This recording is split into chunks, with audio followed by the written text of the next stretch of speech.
धेरैजनाको सल्लाह सुझाव अनुसार यो घोडाको लिदीलाई केही समय रहन दिएर पछि अझै पाकिसकेपछि तयार हुन्छ अनि त्यसपछि प्रयोग गर्दा अझ राम्रो हुन्छ भन्ने सल्लाह सुझाव अनुसार मैले यसलाई छुट्टै भाँडोमा राखेँ।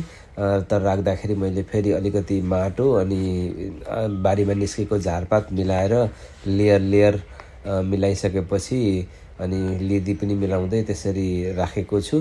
मैले एउटा यो कार्टुनमा राखेको छु र बाँकी भने मैले दुईटा बाल्टी थियो त्यो बाल्टीमा मिलाएर राखेको छु। बाल्टीमा पनि सेम प्रोसेस गरेको छु। त्यो लिदी अनि बाल्टीमा चाहिँ मैले लिदी अनि त्यसपछि घाँस यो झारपात अनि त्यसपछि फेरि लिदी झारपात गरेर यो 5-7वटा लेयर बनाएर राखेको छु। अब यो ठ्याक्कै साथीभाइले भनेअनुसार यसलाई मैले 1-1.5 महिना यत्तिकै छोपेर राख्नेछु र यो कतिको राम्रो हुन्छ कतिको रेडी हुन्छ त्यो मैले पछि फेरि भिडियो बनाएर देखाउने छु। साथीभाइलाई सबै यो कमेन्ट र सल्लाह सुझावको लागि धेरै धेरै धन्यवाद।